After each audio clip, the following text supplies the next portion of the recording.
Summer వచ్చేసింది కదా, పప్పు మామిడికాయ చేసేసుకుందామా, నేను చూపించే విధంగా ట్రై చేయండి. థ్యాంక్స్ చెప్పడానికి కూడా రెడీగా ఉండండి. సో ముందుగా అరగంట సేపు నానబెట్టుకున్న కందిపప్పు తీసుకొని, మీకు ఎంత కావాలో అంత క్వాంటిటీ, నేను 1/2 కిలో కందిపప్పు తీసుకున్నాను. కొంచెం నీళ్ళు అండ్ పసుపు వేసుకొని 5 విజిల్స్కి వచ్చే వరకు కుక్కర్కి పెట్టేశాను.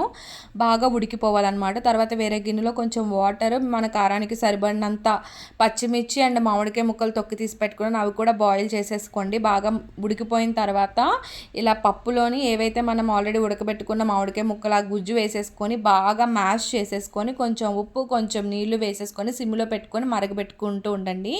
ఈ లోపు మనం పోపుకి రెడీ చేసుకుందాం. ఒక పక్కన కడాయిలో నూనె వేసుకొని ఏవైతే పోపు దినుసులు ఉంటాయో ఆ పోపు దినుసులు అండ్ ఇంగువ వేసుకొని కొంచెం బాగా వేగిన తర్వాత మనం అందులో ఒక స్పూను, స్టవ్ కట్టేసే ముందు ఒక స్పూన్ కారం వేసేసుకొని కలిపేసుకొని పోపు పెట్టేసుకోండి. అంతే, ఒక 5 minutes బాయిల్ చేసి దించేయండి. ఎంతో కమ్మటి పప్పు రెడీ అయిపోతుంది. వీడియో నచ్చితే please like, share and subscribe to my channel. Thanks for watching. Bye.